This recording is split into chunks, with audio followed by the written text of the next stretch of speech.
Namaste and welcome to this exciting new episode of Sathology Debunking Mythology. Sathology means science of truth, the study of truth.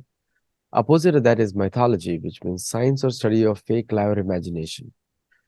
So, आजकल पूरा Israel Palestine conflict चल रहा है, AMU में दंगे हो रहे हैं और लोग कोई हमास को सपोर्ट कर रहा है, कोई इजराइल को सपोर्ट कर रहा है।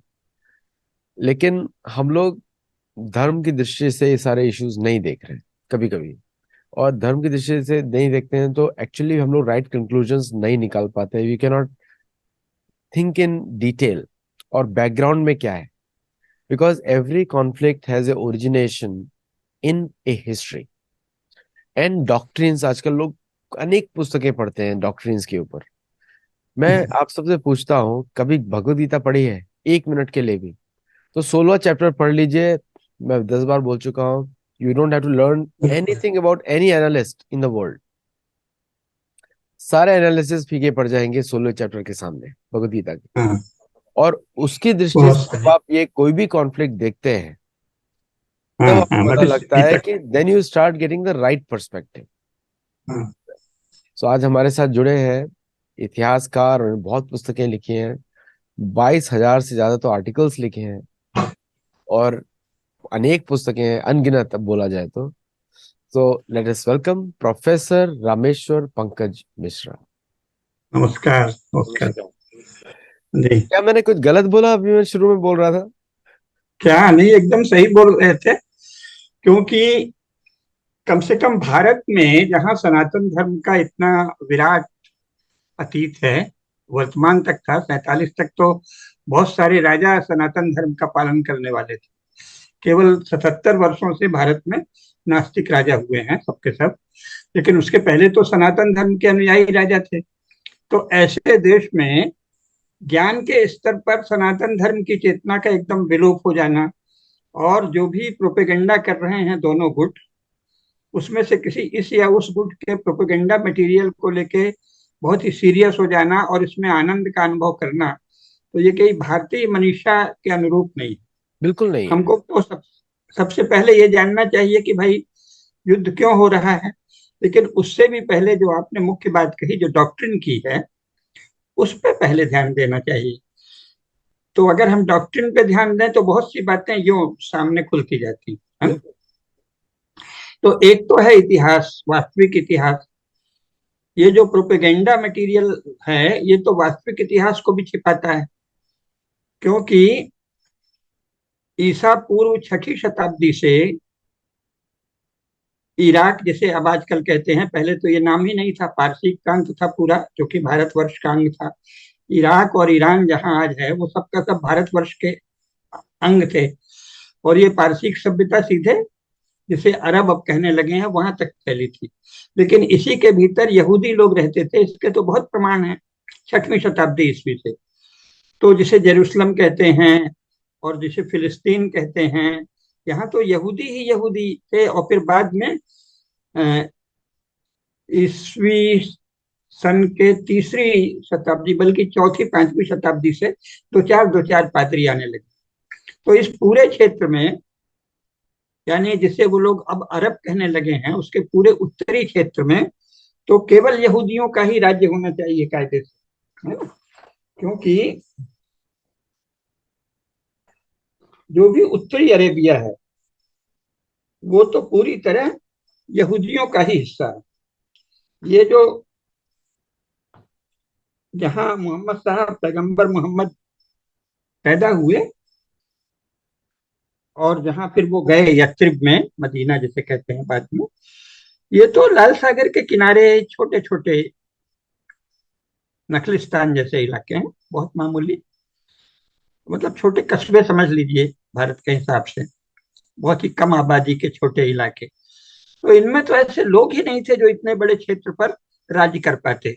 और आप ध्यान से देखें तो कुरान शरीफ में राज्य क्या होता है, राज्य के सिद्धांत क्या होते हैं, राज्य का संचालन किस विधि से होता है, कौन से राज्य का संचालन उचित है, किस विधि से राज्य का संचालन पापमय है, किस विधि से राज्य का संचालन धर्ममय है, धर्म में राज्य से प्रजा कैसे सुखी रहती है, अधर्ममय राज्य से प्रजा कैसे दुखी रहती है, और अराजक राज्य कितना भीषण होता है, इन सबका वर्णन है। राज्य के कितने अंग होते हैं, उनके कितने नय होते हैं, सप्तांग नय, और जो उनकी नीतियां हैं जिन्हें अब षड्यंत्र का गलत कहने लगे हैं, तो साम दाम दंड भेद आदि नीतियां, और कैसे अभियान करना, कैसे बैठ जाना, कैसे संधि करना, कैसे छल करना, कैसे द्वैती भाव करना, इन सब का भी पूरा राज न्याय का, जिसे structure of polity, structure of state craft, सबका जितना प्राचीनतम विचार भारतवर्ष में हुआ है, महाभारत में उसका सार है।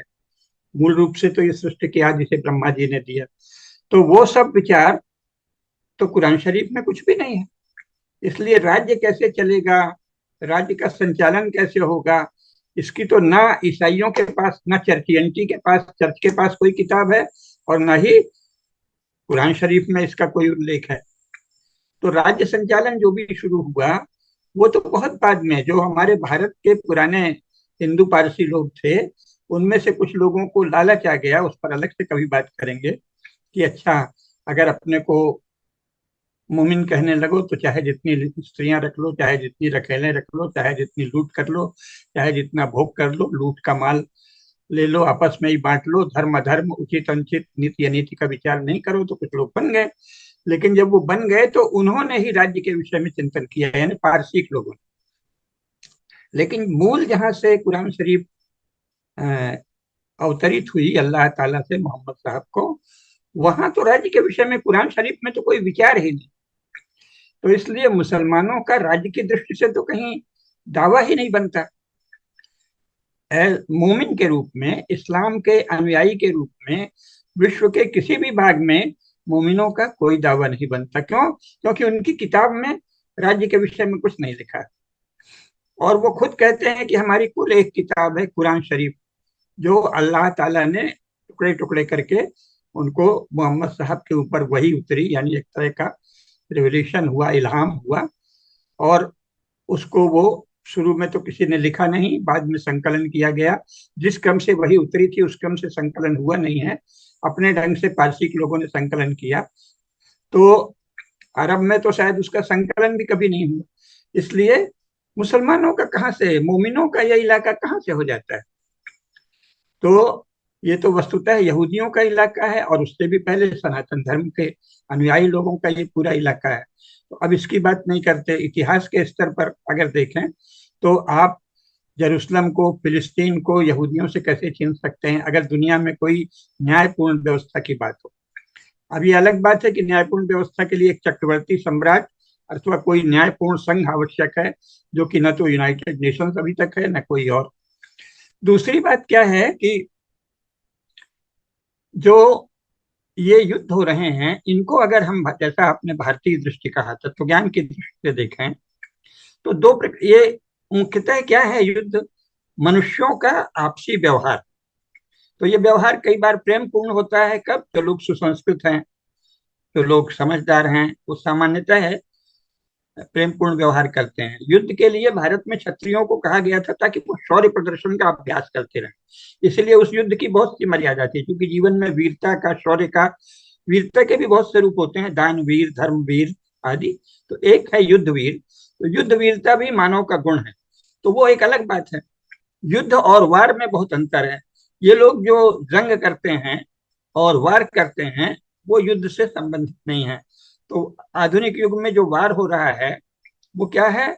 मनुष्य दूसरे मनुष्य, एक समूह मानव का दूसरे समूह से जब मिलता है, इसे अप्रोक्सीमेशन कहेंगे, सन्निकटन, मनुष्यों का पास में आना, तो या तो वो सभ्य और सुसंस्कृत होता है। कब? जब दोनों समाज से सुसंस्कृत हो। और नहीं होता है बहुत ही बलात्कार जैसा, बर्बर, हम तुमको हड़प लेंगे, हम तुमको छीन लेंगे, हम तुम्हारी वस्तु, तुम्हारी संपत्ति छीन लेंगे। फोर्सफुल अप्रोक्सीमेशन है ना। एक होता है फ्रेंडली अप्रोक्सीमेशन, प्रेम पूर्ण सन्निकटन, और एक होता है बलात्कारी सन्निकटन, फोर्सफुल है, रेपिस्ट अप्रोक्सीमेशन। तो ये जो इस्लाम और ईसाइयत हैं, इन्होंने दुनिया से जो है वो बलात्कारी सन्निकटन किया है। क्यों? क्योंकि इनके मन में दूसरे की चीज छीनने की बात थी। ये मनुष्यों से मित्रता नहीं रखते, ये मानव से प्रेम नहीं रखते, ये मनुष्य को जानना नहीं चाहते। मान लो आपको उत्सुकता हुई, अच्छा हम देखें हिंदू संस्कृति क्या है, या आपको उत्सुकता हुई कि ओहो यहूदी संस्कृति क्या है, तो उसे प्रेम से समझें, ये भाव नहीं। समझने से पहले, किसी भी तरह का समझ से पहले ही उसका नोच लें, उसको खींच लें, उसका संपत्ति हरण कर लें, उसकी भूमि हरण कर लें, इस मानसिकता से ही चलें। तो हिंदू दृष्टि से क्या कहेंगे?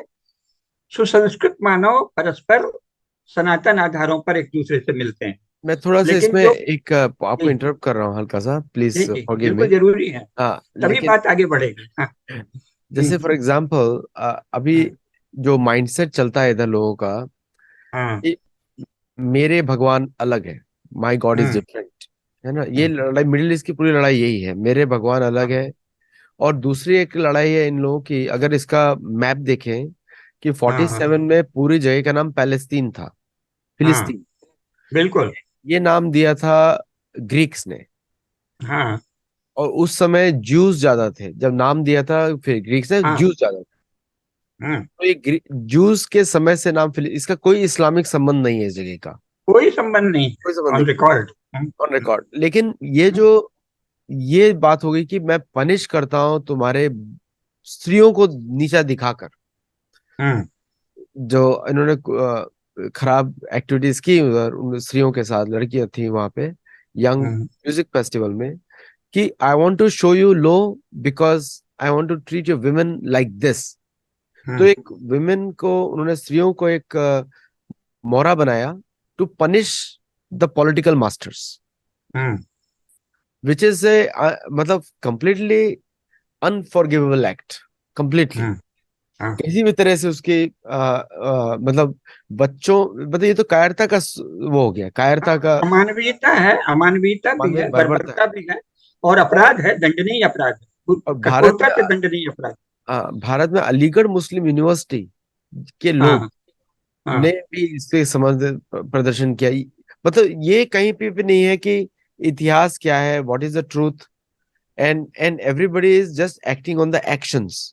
एंड हम्म एक्शन एक्शन, मैंने इतने सारे टीवी डिबेट्स देखे, और मैं थोड़ा सा कभी विचलित भी हो गया देख देख कर, कि सब लोग दिखा तो सही रहे हैं कि ये this is the right, this is what has happened, लेकिन कोई इसके जो रूट कॉज पे नहीं जा रहा है। द रूट कॉज हाँ वापस रिलीजन पे आ जाता है, रिलीजन पे आ जाता है रूट कॉज इसका। और क्योंकि हर कोई बिलीव कर रहा है मेरे भगवान अलग है, Jews believe they gods are different, and they, क्योंकि यहाँ पे कॉन्फ्लिक्ट रिलीजन का ही है। लोग चाहे कुछ भी बात कर रहे हैं, तो कॉन्फ्लिक्ट इज ऑफ रिलीजन। और उसको वो लोग लैंड से कनेक्ट कर दिया है कि ये लैंड हमारी है और इसमें हमारे कब्जा हुआ, और ये एक विक्टिम माइंडसेट चलाया हुआ है 47 से। और हम्म जबकि 48 में ब्रिटिश ने विम्सिकली ये जगह छोड़ के चले गए। हाँ।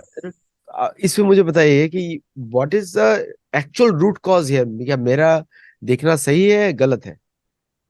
आपका देखना मूल रूप में सही है, लेकिन इसमें मैं थोड़ा सा संशोधन करूंगा। प्लीज। क्योंकि अगर वास्तव में रिलीजन काज होता है, ये जो रिलीजन नाम की चीज है, ये बहुत ही कंफ्यूजिंग है, डिसेप्टिव है, लोगों को भ्रम में डालने के लिए। कैसे? रिलीजन कोई परंपरागत जो समाज होते थे उसमें तो वो वर्शिप से संबंधित है, फॉर्म ऑफ वर्शिप। लेकिन अगर हम ध्यान से देखें तो यहूदियों को हटा दें, उनका तो एक रिलीजन है, लेकिन ईसाइयत और इस्लाम जिस रूप में अभी है, उसमें ईसाई लोग बाइबल के अनुसार नहीं चलते। ये स्वयं बड़े बड़े क्रिश्चियन राइटर्स ने लिखा है कि आज तक एक ही सच्चा क्रिश्चियन हुआ है, जिसका नाम है जीसस। जो कभी हुआ है या नहीं किसी को पता नहीं, कोई वास्तविक क्रिश्चियन आज तक नहीं हुए। क्यों? सरमन ऑन द माउंट, जो दो चार और वाक्य हैं जीसस के, उसके अनुसार तो कोई जी नहीं रहा है। सब अपनी वार मेथोडोलॉजी और दूसरे को नष्ट नष्ट करना, इसके विचार से चल रहे हैं, जिसका जो जीसस के उपदेश हैं जैसा ये बताते हैं उसमें उसका कहाँ उल्लेख है। तो इसी प्रकार कुरान का जैसे मैंने बताया, तो अगर ये सचमुच मजहब से चलें, तो मजहब की एक ही किताब है मुस्लिम मजहब की, वो है कुरान। कुरान में तो ये सब लिखा ही नहीं है, राज्य वगैरह। उसमें दूसरे का छीनना जरूर लिखा है, लेकिन फिर भी साथ में उनके लिए आचरण के उपदेश हैं, यानी उनको दूसरे की स्त्री, दूसरे की संपत्ति, दूसरे की भूमि छीनने का पूरा विधान कुरान शरीफ में दिया है, ये सत्य है। वो वस्तुतः है दूसरे का छीनने की भावना से प्रेरित है। लेकिन इसके साथ ही ये लोग फिर भी ये दावा नहीं कर सकते कि हम कुरान के अनुसार ये चल रहे हैं, झूठ बोलते हैं। क्यों? कुरान में जो मोमिनों के लिए तरीके बताए गए हैं कि ऐसे ऐसे रहना चाहिए, वो कुछ मुस्लिम देशों में केवल पनिशमेंट के तौर पे तो है कि अगर चोरी करोगे तो हाथ काट लेंगे, चोरी करके भागते दिखोगे तो पैर काट लेंगे, लेकिन या स्त्री को कोई अधिकार नहीं है, 4 औरतों की गवाही बराबर है एक मर्द के, तो ये सब है। लेकिन इसके साथ उसमें और भी तो है, जैसे कि आप किसी भी प्रकार का नशा नहीं कर सकते, नहीं तो वो हदूद गुनाह है, क्राइम अगेंस्ट अल्लाह है। यानी आप बीड़ी, सिगरेट, चुराट, गांजा, भांग, अफीम, ड्रग्स कुछ भी नहीं ले सकते। तो ऐसा कोई मुस्लिम अपने को मुस्लिम कहने वाला इस पूरे इलाके में, ऐसा कोई धनी व्यक्ति, ऐसा कोई राज्य करने वाला व्यक्ति नहीं है जो नशा नहीं करता।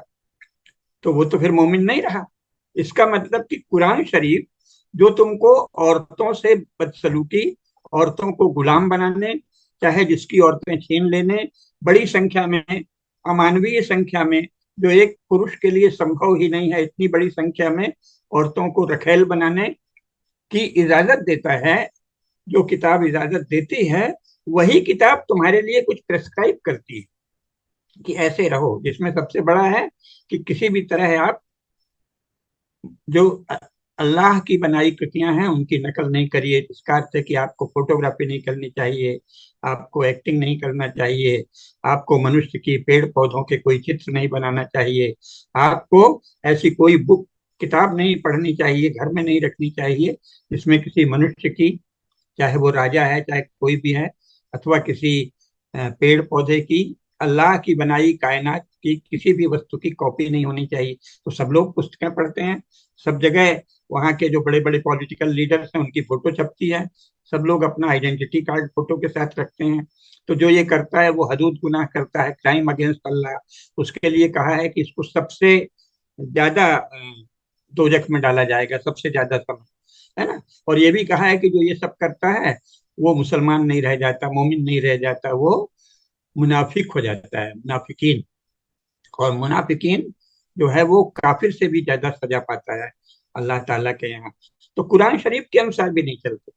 तो ये रिलीजन को भी आड़ बनाते हैं, जैसे कि अपने को मोमिन कहते हैं बिना कुरान शरीफ के अनुसार चले, कुरान शरीफ में जिसे मुनाफिकीन के काम बताया गया है वो करते हैं, और दूसरे की संपत्ति छीनना, दूसरे की स्त्रियां छीनना, मनमानी, अमर्यादित, असंभव लगने वाली संख्या में स्त्रियों को रखना, और भोग विलास भी उसे कहाँ से कहें, विकृति कहेंगे, क्योंकि वो स्त्रियां तो अतृप्त ही रह जाती हैं। एक आदमी अगर उसने 4 तो बीबी रख ली और 16, 27, 28, 20 लौंडियां रख लिया, रखेले रख ली, तो वो क्या करेगा? वो सारी स्त्रियां अतृप्त रहेंगी। तो इस प्रकार स्त्रियों के साथ अन्याय, यहाँ तक कि उनकी जिस भावना के लिए ये रखते हैं उसके साथ भी अन्याय। तो ये तो किताब को मानने वाले नहीं हुए ना, रिलीजन भी इनके लिए आड़ है। तो जो आपका मूल तर्क है वो तो ठीक है कि ये झगड़ा रिलीजन और मजहब का है, लेकिन रिलीजन और मजहब भी इनके लिए अब आड़ है, क्योंकि रिलीजन में जो इनके लिए प्रेस्क्राइब है कि हर मोमिन को किसी भी प्रकार का नशा नहीं करना चाहिए, हर मोमिन को किसी भी प्रकार अल्लाह की बनाई कायनात की कोई भी प्रतिकृति नहीं रखना चाहिए, यानी फोटो नहीं रखना चाहिए, चित्र नहीं, मनुष्य का चित्र नहीं, चिड़िया नहीं, पेड़ नहीं, पशु पक्षी नहीं। इसीलिए ये देखो, काबा तक का चित्र नहीं रखते, उसका बस पर्दा वर्दा या कुछ अलंकरण उर्दू में ऐसे अरबी में दिखा देंगे, है ना। तो आपके यहाँ जब काबा तक का चित्र रखना मना है, पैगंबर साहब की फोटो बनाना मना है, कुफ्र है और मुनाफिकीन होना है, तो फिर आप आदमी की फोटो कैसे रख सकते हैं?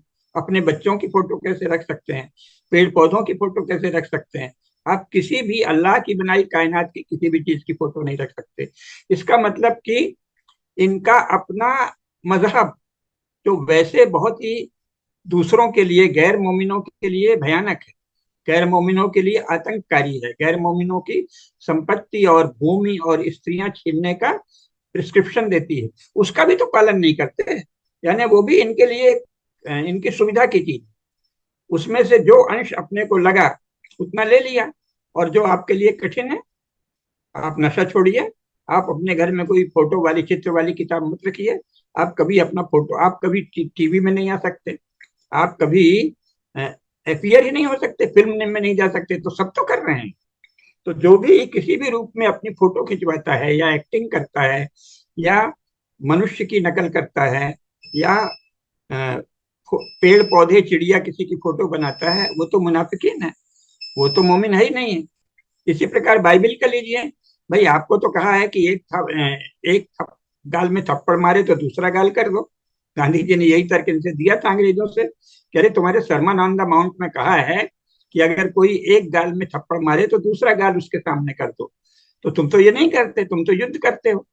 तो ये लोग, ईसाइयों के लिए बाइबल भी एक बहाना है, जहां कहीं उसे कह दिया कि जेलस गॉड है, दूसरे की संपत्ति छीन लो, दूसरे का हक मार दो, उसे सुंदर शब्द दे देना कि हम दूसरे को सभ्य बना रहे हैं। और ये सुंदर शब्द भी नहीं देते। जो अपने को मुस्लिम कहते हैं, ये न तो कुरान के अनुसार जीवन जीते, तो मूल रूप में ये मानना भी ठीक नहीं है कि ये अल्लाह को मानते हैं, क्योंकि अल्लाह तो सातवें आसमान में बैठा है और बाकी सब जीवन में ये साइंस को मानते हैं। तो विज्ञान के अनुसार कैसे सिद्ध हो जाता है कि अल्लाह सातवें आसमान में बैठा है, ये कभी नहीं बताते। एक दूसरा मेरा कहना एक और है, जिस पे हम लोगों को ध्यान देना चाहिए, कि ये असंभव है कि ये लोग वस्तुतः अल्लाह को मानते हो, क्योंकि अगर अल्लाह से मानेंगे तो अल्लाह से डरेंगे, अगर अल्लाह से डरेंगे तो कभी भी किसी तरह का नशा नहीं करेंगे और किसी तरह की फोटो नहीं खिंचाएंगे। तो ये सब लोग ये करते हैं, इसका मतलब अल्लाह से भी ये दगा करते हैं। अल्लाह इनके लिए एक आड़ है, पैगंबर भी इनके लिए एक आड़ है, दूसरे की संपत्ति छीनना, दूसरे की स्त्रियां छीनना और दूसरे पर आक्रमण करना। तो ये भारतीय दृष्टि से ही इनको समझा जा सकता है। रिलीजन और मजहब भी इनके लिए आड़ हैं, रिलीजन और मजहब से भी इनको ठीक से नहीं समझा जा सकता। तो ये क्या है, ये एक तरह से अत्यंत भयंकर आसुरी, अपरिष्कृत, असंस्कृत और विकृत मन वाले लोग हैं ना, जो कि अच्छा, जैसा मैं आपने इस पे शुरू में कहा है। बोलिए। जी। हम्म। मैं इस पे आपको थोड़ा सा ऐड करूंगा इधर। एक हम्म। सी ये जो अभी कॉन्फ्लिक्ट चल रहा है और जो आउटरेज है, इतना ज्यादा आउटरेज है, हम्म। लेकिन अगर हम स्टॉक प्राइसेस को देखें अमेरिका में, हम्म। सारे वेपन्स के स्टॉक प्राइसेस ऊपर चले गए। हम्म। और यूक्रेन का, अमेरिका ने बोल दिया है कि यूक्रेन वॉर से भी फोकस हट गया, अभी सारे वेपन सप्लाई होंगे इसराइल को। अमेरिकन यही एयरक्राफ्ट क्रक्स है। कैरियर भी इधर आ गया। ठीक है। हाँ। तो अभी ये पूरे गेम में ये this is what is going on in the back. In the हाँ। बैक हाँ। में चल रहा है कि सारे हाँ। Weapons, Ukraine war suddenly over, इसलिए हाँ, जेलेंस्की चिल्ला रहा है। Right. So and there are so many glaring loopholes कि ये पांच आंखें जो बोलते हैं ना, पांच आंखें, ये हाँ। Intelligence agencies, America, Canada, Australia, New Zealand, UK का, ये सब के सब को इसके पहले इजिप्ट वार्न कर चुका था हाँ। That they will be an attack by Hamas. हाँ। सब कुछ इग्नोर किया गया, सब कुछ इग्नोर किया हाँ। गया। और मैं ऐसा नहीं बोलता हूँ इसराइल ने डेलिबरेटली किया, surprise can be there, surprise element is there, क्योंकि सडनली हमास ने पूरी साइलेंस मेंटेन की, लेकिन इतना भी साइलेंस नहीं किया कि इजिप्ट ने वार्न कर सके। इजिप्ट ने वार्न कर दिया था एक हफ्ते पहले। Hmm. So do you think कि ये पूरा conflict is put to this level to exit, मतलब अमेरिका यूक्रेन से एग्जिट कर जाए हाँ। और इधर फोकस हो, लोगों का दिमाग बट जाए, अमेरिका हाँ। की इंटरनल प्रॉब्लम से दिमाग हट जाए? जी। क्योंकि अमेरिका ने बलून का क्राइसिस क्रिएट किया, इतने सारे क्राइसिस क्रिएट किए ताकि वो अमेरिका की जो इंटरनल प्रॉब्लम से दिमाग हट सके। हम्म। और अभी जो है ये क्राइसिस क्रिएट हो गया, अभी इससे ग्लोबल ऑयल प्राइसेस पे इफेक्ट पड़ेगा, ऑयल मूवमेंट रुकेगा, oil prices will go up. क्या ये आपको डेलिब्रेट गेम लगता है पूरा का पूरा? ये इसीलिए मैंने कहा, बहुत बहुत सही, यही मेरे कहने का संकेत भी यही था, आपने थोड़ा उसे खोल दिया कि रिलीजन और मजहब इसमें सेकेंडरी है। क्या हो रहा है आज के युग में, उस समय का भी मेरा मानना है लेकिन आज तो बहुत स्पष्ट है, ये बिल्कुल साफ है कि जो टॉप लीडर्स हैं और जो रूलर्स हैं, कोई भी ईसाई और यहूदी, नहीं, ईसाई और मोमिन मुसलमान, वो किसी मजहब या रिलीजन में विश्वास नहीं करते। इनका जीवन देख लीजिए। तो ये जो रिलीजन और मजहब है वो भी इनके लिए मास मोबिलाइजेशन टेक्निक, यानी हम रिलीजन के नाम पर, मजहब के नाम पर लोगों को मोबिलाइज करेंगे, वो हमारे पीछे भीड़ आ जाए। तो ये जो कहा जाता है ना कि 72 हूरों के लिए सब मर रहे हैं, मेरा मानना है कि हो सकता है कि साधारण मोमिनों को, साधारण बेचारे जो मुसलमान हैं, जो कुछ नहीं जानते, जिन्होंने ठीक से कुरान शरीफ भी कभी नहीं पढ़ी होगी, केवल मस्जिदों में तकरीर सुनी होगी, उनको तो तो वो बहलाने का तरीका तो हो सकता है मजहब, लेकिन जो इसके टॉप प्लेयर्स हैं, they don't believe in any मजहब और रिलीजन। इनका असली खेल वही है, हथियारों की सप्लाई। ये यूएसए की इसमें बहुत बड़ी भूमिका सदस्य है, और इसको अपने यहाँ यूनाइटेड स्टेट्स ऑफ अमेरिका में जो आर्म्स सप्लायर, यानी जो लॉबी है, आर्म लॉबी, उसको तो तरह तरह के शिकार चाहिए। तो पहले उन्होंने वो रशियन वार में अफगानों को उकसाया कि जाओ मुजाहिदीन बन जाओ, फिर इसके बाद समय समय फिर यूक्रेन को अभी फंसा दिया सोवियत संघ के विरुद्ध, अब यूक्रेन को बर्बाद कर डाला। यूक्रेन जो अच्छा खासा सोवियत संघ का पार्ट था, तो रूस से जब अलग हुआ, मतलब सोवियत संघ से अलग होके, तो भी पुराने भाई थे, और मूल जमीन तो यूक्रेन की थी, रशियंस की, जिन्हें कीव कहते हैं। तो उनको आपस में लड़वा दिया शस्त्र भेजने के लिए, और अब ये यहाँ चला है। अब यूक्रेन में बुरी तरह पिट गए, तो किसी तरह एग्जिट चाहिए, तो ये आ गए हैं कि साहब लो, हमसे लड़ो। लेकिन इसमें ये दोनों तरफ शस्त्र बेचते हैं, मतलब इसराइल को तो दे ही रहे हैं, हमास को भी दे रहे हैं, और मुस्लिम संगठनों को, जो अपने आप को एक्सट्रीमिस्ट मुस्लिम संगठन कहते हैं, उनको भी दे रहे हैं, और उनको कंट्रोल भी कर रहे हैं। तो जो जो भी करंट डिप्लोमेसी है, उसके डिटेल्स में, जैसा आपके यहाँ कभी अंकित शाह कई बार बहुत अच्छे से बताते हैं कुछ, और जो विश्व के दूसरे मामलों में प्रोफेसर कुसुमलता केडिया जी बताती, अगर उस तरह से नहीं देखे तो केवल कंफ्यूजन है। यह रिलीजन और मजहब की लड़ाई भी नहीं है, क्योंकि कोई भी टॉप रूलर इस समय का और टॉप स्कॉलर रिलीजन और मजहब की जो बेसिक बातें हैं, क्रिश्चियनिटी, चर्चियनिटी की और इस्लाम की, उनको नहीं मानता जीवन में, साफ दिखता है कि वो नहीं मानते। तो रिलीजन और मजहब भी इनके लिए एक मोबिलाइजेशन टूल है, ये उसके द्वारा भीड़ को इकट्ठी करते हैं, उकसाते हैं। लेकिन जो टॉप के लोग हैं, उनके लिए ये खेल है, और ये खेल इसी के लिए है कि अच्छा, वहां यूक्रेन में फेल हो रहे हैं, और अब मुंह कैसे दिखाएं, तो इधर डाइवर्ट कर दिया, फिर ये रिजॉल्व होगा, अभी लगभग 1.5-2 साल ये चलेगा। तो इसके एक ही घटना के कई लेयर, लेकिन इसका एक दूसरा लेयर जो है, उस पर भी आज चर्चा कर लेनी चाहिए, नहीं तो फिर यह होगा कि आपने मूल बात पे नहीं की। वो ये है कि भाई, ये जो है हमास के लोगों ने जो किया, एक तो इनका वो कोई इलाका नहीं है, ये पूरा इलाका यहूदियों का था, कब से, ईसा पूर्व 6ठी शताब्दी से इसके प्रमाण है। तो इस इलाके से इनको हट जाना चाहिए। असली मोमिन वो है जो लाल सागर के किनारे यथरिब और मक्का में जाकर रहे, अथवा कहीं और रहे तो उस नहीं, कुरान शरीफ में जैसा बताया गया है उसका पालन करे। ये तो इतना सारा यहूदियों इनके का है। पास, इनके पास इतने सारी कंट्रीज हैं, जॉर्डन है, लेवेंट है, सऊदी हाँ अरेबिया है, टू मच हाँ। अरब लैंड दे है, why they to live here only? Land के अतिरिक्त आप बहुत अच्छा, असल में इतने इतने इसके डायमेंशन हैं कि एक साथ कह नहीं पाते। आपने बहुत महत्वपूर्ण बात की ओर ध्यान दिया। देखिए, जो मैंने कहा ना, रिलीजन और मजहब एक आड़ है, उसका प्रमाण ये है कि ये लोग क्या कहते हैं, हमारी एक उम्मा है, ये कहते हैं कि मुसलमानों की एक उम्मा है। अगर सचमुच एक उम्मा है, यानी Muslims of the world are united in उम्मा, अच्छा, अगर उम्मा है, तो तुम्हारे पास ये जो फिलिस्तीन में मारे जाते हैं बार बार मुसलमान, है ना, लात जूते खाते हैं बुरी तरह, अब तो गोलियां खाने लगे हैं, अभागों की तरह जी रहे हैं, दीनहीन जी रहे हैं, अरे उनको तुम लोग तो बचा लो, तुम्हारे पास तो जरूरत से ज्यादा जमीन है। ये क्या बात है कि या तो उन्हें जर्मनी भेजते हैं, फ्रांस भेजते हैं, इंग्लैंड भेजते हैं, स्विट्जरलैंड भेज, किसी नॉर्वे भेजते हैं, किसी ना किसी यूरोपीय देश में इनको चाहिए। तो तुम उम्मा कैसे हो? अगर तुम आपस में थोड़े से भाइयों को पनाह नहीं दे सकते, शरण नहीं दे सकते, कहीं वो रोहिंग्या को वहां से घुसेड़ते हैं तो भारत लाते हैं, पाकिस्तान क्यों नहीं बुलाता अपने यहाँ, और बांग्लादेश अपने यहाँ क्यों नहीं रखता?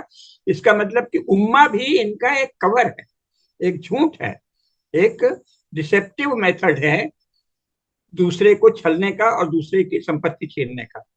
अगर ये उम्मा पर विश्वास करते तो कोई भी मोमिन इस तरह दर दर ठोकरें नहीं खाता, इस तरह यूरोप नहीं जाता, इस तरह भारत नहीं आता। जो भारत आता है वो मोमिन नहीं है। और जो भारत कोई भी मुसलमान आता है कहीं दुनिया से, तो फिर वो सिद्ध करता है कि उम्मा नाम की कोई वस्तु नहीं। इसी तरह क्रिश्चियंस का है। अगर क्रिश्चियनिटी लव है, जैसे ये दिन भर चिल्लाते हैं लव लव पागलों की तरह, तो फिर ये इतने देश कैसे बने हैं? एक क्रिश्चियन लैंड क्रिश्चियनडम क्यों नहीं बना लेते? और आपस में दो दो वर्ल्ड वार तो क्रिश्चियंस ने आपस में लड़े हैं। यूक्रेन भी क्रिश्चियन, रूस भी क्रिश्चियन, जर्मनी भी क्रिश्चियन, फ्रांस भी क्रिश्चियन, इंग्लैंड भी क्रिश्चियन, यूएसए भी क्रिश्चियन। तो तुम्हारा लव कहाँ गया, प्रेम कहाँ गया? तो ना तो क्रिश्चियनडम नाम की कोई चीज भीतर से ये मानते, ना ही उम्मा को मानते। इसका मतलब कि जो टॉप प्लेयर्स हैं इन दोनों के, वो केवल युद्ध करके दूसरे की भूमि संपत्ति छीनना चाहते हैं। पर एक अंतर है, पहले पहले तो दोनों में कोई अंतर ही नहीं था, क्रिश्चियनिटी और इस्लाम में। लेकिन जब से एनलाइटनमेंट के बाद एक तरह से एनलाइटेंड क्रिश्चियन हुए हैं और कुछ नॉन बिलीविंग क्रिश्चियन हैं, तो कम से कम दुनिया का देख के उन्होंने कुछ मॉरल वैल्यूज की बात शुरू कर दी। तो वो ऐसा लार्ज स्केल पर स्त्रियों के साथ रेप अब तो नहीं करते, पहले कर चुके हैं। क्रिश्चियंस ने वो सब पाप किए हैं जो मुस्लिम एक्सट्रीमिस्ट अभी कर रहे हैं, लेकिन अब तो नहीं करते। लेकिन ये मुस्लिम तो अभी भी कर रहे हैं, अपने को मुस्लिम कहते हैं, कुरान के अनुसार नहीं चलते, और इस तरह स्त्रियों के साथ। इसके बाद इजराइल को पूरा अधिकार है कि इनका पूरी तरह सफाया कर दे, जहां भी हो इस तरह के लोग जो कि गैर मुसलमान से इतनी नफरत करते हैं। और एक तो नफरत करने का ही किसी को अधिकार नहीं होना चाहिए। यूनाइटेड नेशंस की कोई तो प्रस्ताव पारित हो कि संसार में किसी को दूसरे समूह से घृणा करने का कोई अधिकार नहीं है। अगर वो अधिकार घृणा करता है तो फिर उस समूह को अधिकार है कि वो घुस कर मारे, आपके अपने घर में ही आपको नष्ट कर दे, क्योंकि आप घर में बैठे बैठे हमसे नफरत करते हैं। एक तो भारत सरकार इस विषय में बहुत ही कमजोर है 77 वर्षों से।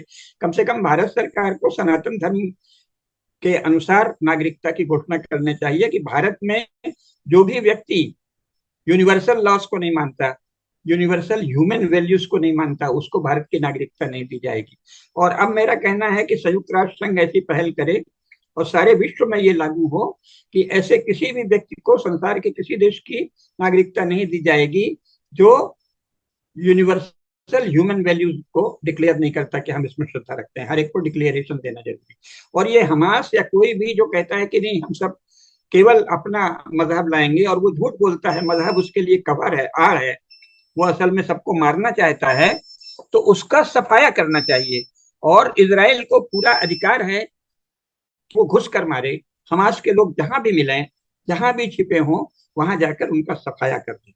ये उसको पूरा अधिकार मिलता है। और जो भी मुस्लिम उग्रवादी गुट ऐसा कहता है कि हम और किसी को रहने नहीं देंगे, और विशेषकर इस इलाके में तो इनका कोई काम ही नहीं, फिलिस्तीन और ये पूरा इलाका इन तत्काल खाली कर देना चाहिए। किसी गैर यहूदी का वहां रहने का अधिकार तब तक नहीं है जब यहूदी लोगों से वो प्रेम से नहीं रहे, है ना।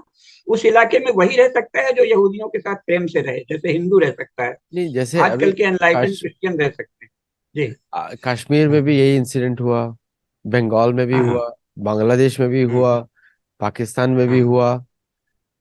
ये सभी देशों में एक ही कम्युनिटी है जो दूसरी कम्युनिटी से लड़ रही है। हाँ यही इन्होंने ट्राई किया बर्मा में, म्यांमार में। हाँ हाँ। Means one community is always against everybody else, चाहे बुद्धिस्ट हो, चाहे एवरीबडी है। क्रिश्चियन हो, चाहे ज्यू हो।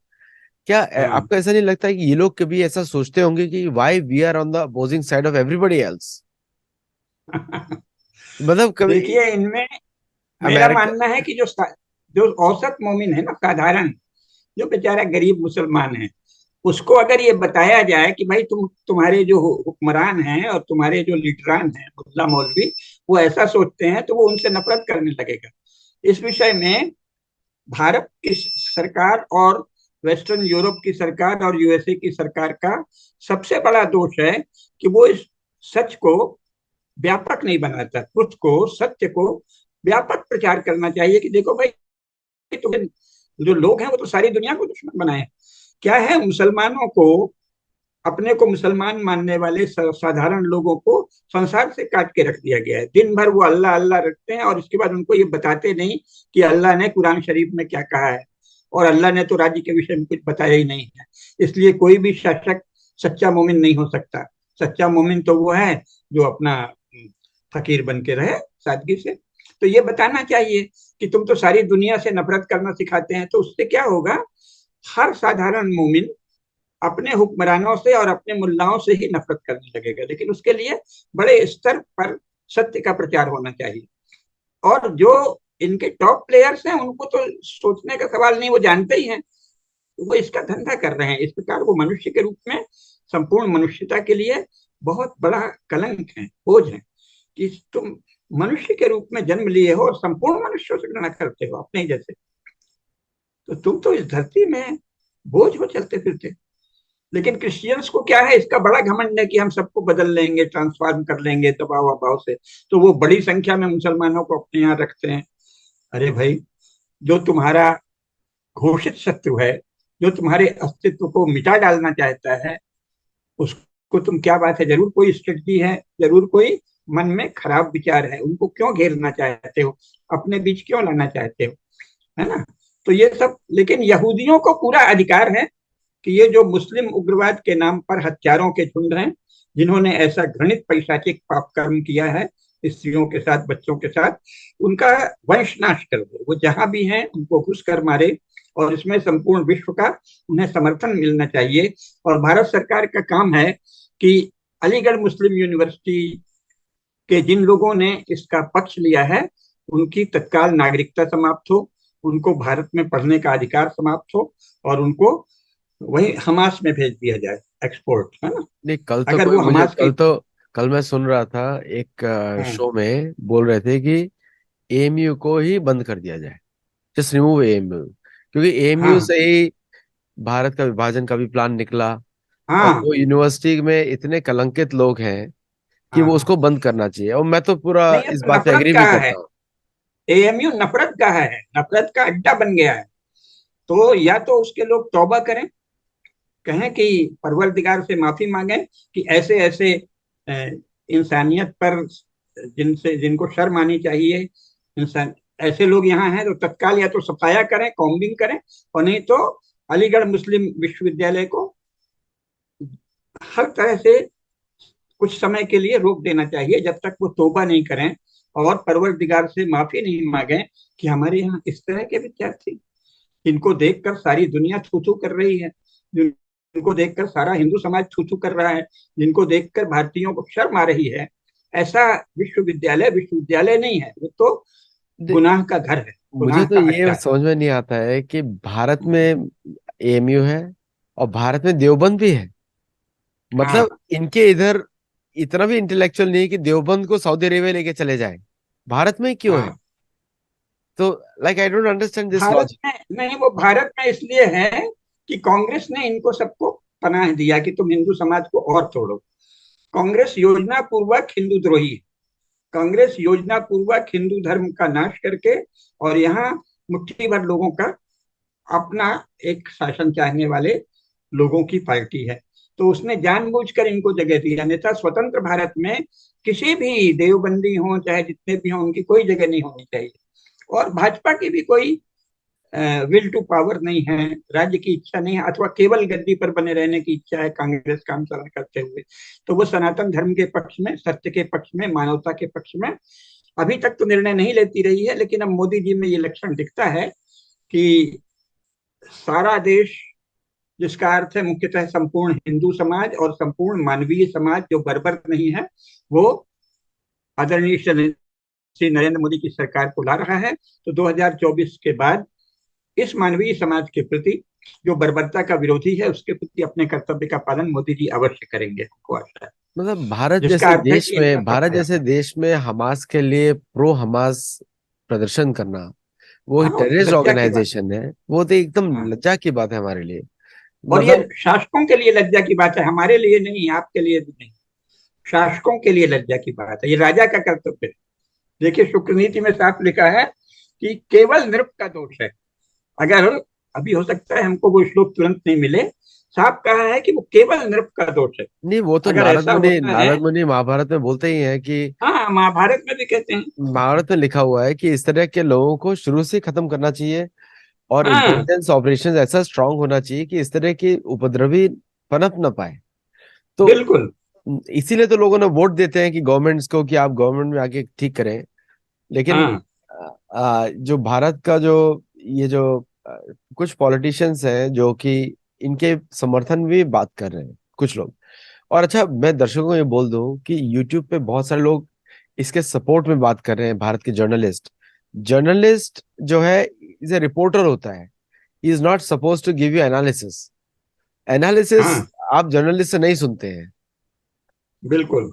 आप एनालिसिस सुनते हैं जो थिंकर्स हैं, जो हमारे राइटर्स हैं, उनसे सुनते हैं एनालिसिस, या ब्राह्मणों से सुनते हैं एनालिसिस।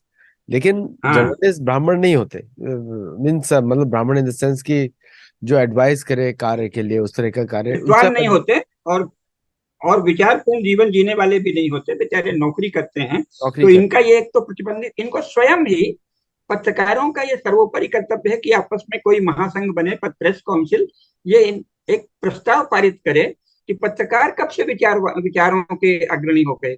उनका काम विश्लेषण करना है और समाचार लाना है। क्योंकि ना वो पढ़ते, ना कुछ लिखते, कुछ नेताओं से दोस्ती करते हैं और कुछ विदेशी दूतावासों से दोस्ती करते हैं और पैसे खाते हैं।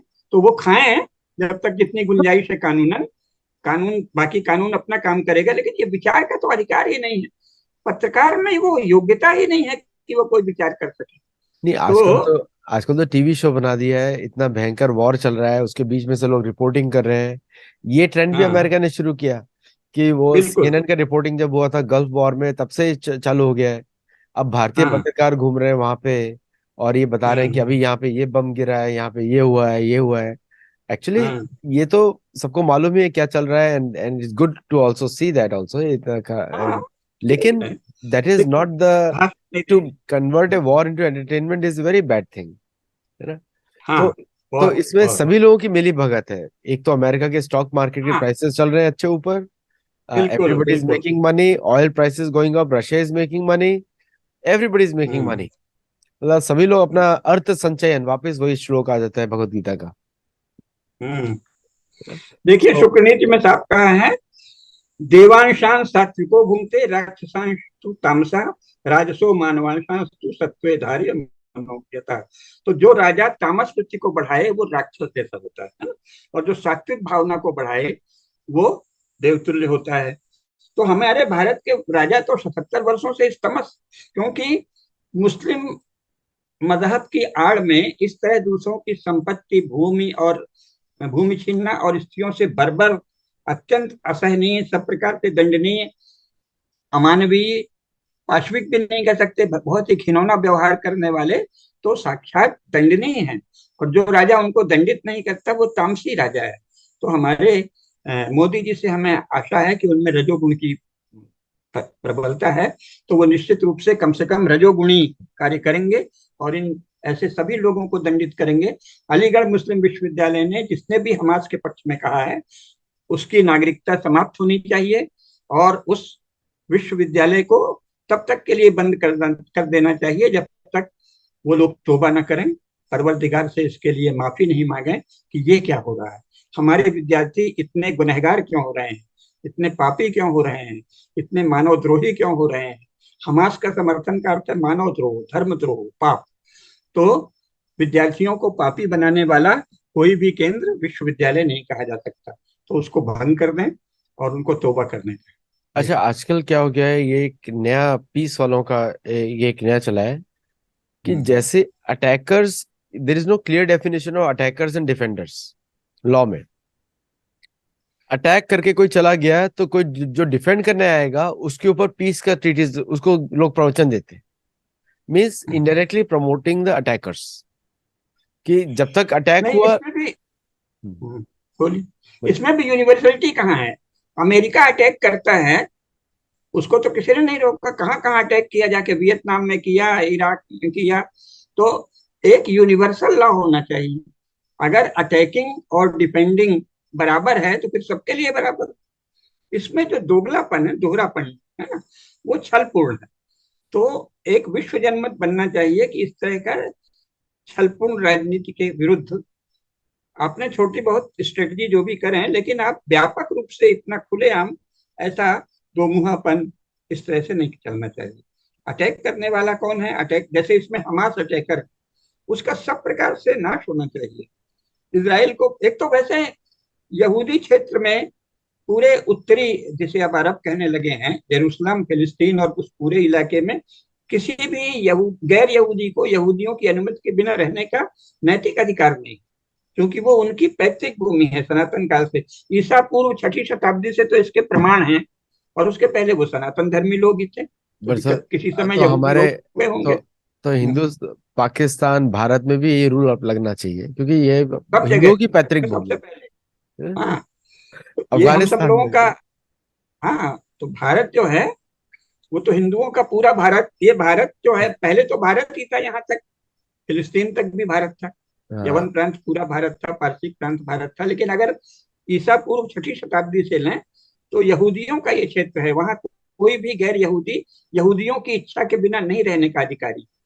और अब ये जो हमास ने कर दिया है, इसके बाद इसराइल को पूरा अधिकार है कि वो जो भी हमास का समर्थक है या इस तरह के विचारों का समर्थक है, जो यहूदियों के न केवल संपत्ति को छीनना चाहता है, भूमि को छीनना चाहता है, बल्कि उनकी स्त्रियों के प्रति इतनी घृणित, इतनी बर्बर दृष्टि रखता है, उसका सफाया करने का इसराइल को अधिकार है। और संपूर्ण विश्व जनमत इसराइल के साथ है और उसे होना चाहिए। ठीक है, अमेरिका अपना हथियारों की बिक्री वाले खेल भी कर रहा है, लेकिन राजनयिक स्तर पर ये एक विश्व में सर्वानुमति बननी चाहिए कि इसराइल को इस समय हमास का संपूर्ण जड़मूल से सफाया करने का अधिकार है, जहां भी हो, जिस देश में भी छिपा हो, जिस इलाके में भी छिपा हो। क्योंकि ये इसराइल किसी देश के विरुद्ध युद्ध नहीं लड़ रहा है, इसराइल आतताइयों का वध कर रहा है। हमास ने क्या किया, हमास ने एक सुसंस्कृत राष्ट्र पर आक्रमण किया, जो मानवता के विरुद्ध अपराध है। इसराइल क्या कर रहा है, आतताइयों का वध कर रहा है, क्योंकि हमास का कोई राष्ट्र नहीं है, हमास राष्ट्रविहीन गैंग है। इसलिए इसराइल बदला नहीं ले रहा है। इसीलिए अगर मीडिया समझदार हो तो वो ये कभी नहीं कहेगा कि इसराइल ने युद्ध किया। इसराइल युद्ध नहीं कर रहा है, इसराइल आतताइयों का वध कर रहा है, जो राजा का कर्तव्य है। इसराइल राष्ट्र का काम है कि इन आतताइयों का, जिनका नाम हमास है, उसका वध करे जहां भी वो हो। ये उनको अधिकार है, और थैंक यू वो सो किसी मच। राष्ट्र के विरुद्ध नहीं, वो आतताइयों का नाश कर रहा है, वीरता है। आतताइयों का वध वीरता है, और हमास ने जो किया वो हिंसा है, घोर हिंसा है। दोनों के अलग स्केल। तो इंग्लिश में हमास ने बोलेंगे जो किया वो पुलिसिंग, हिंसक इस कर्म है। इंग्लिश में बोलेंगे पुलिसिंग कर रहा है, पुलिसिंग, हाँ। पुलिस कर रहा है। एनीवे, हाँ। Thank you so much Rameshwar पृष्ठ पंकज जी, और दर्शकों, आप लोग यू ऑल सॉ कि the real reason is purely religious, और रिलीजियस भी नहीं है, मोर पॉलिटिकल, और for some people it's a money making opportunity also. हाँ, तो ग्रीड ग्रीड ग्रीड। ग्रीड है, and then it's for us, we have to see both sides. लेकिन भारत को प्रोटेक्ट करने के लिए these incidents can happen in Bharat also, and these incidents can happen in America also now. So we all have to be prepared, and just be alert that we don't fall into such unfortunate traps. ठीक है? So, namaste and thank you. नमस्कार।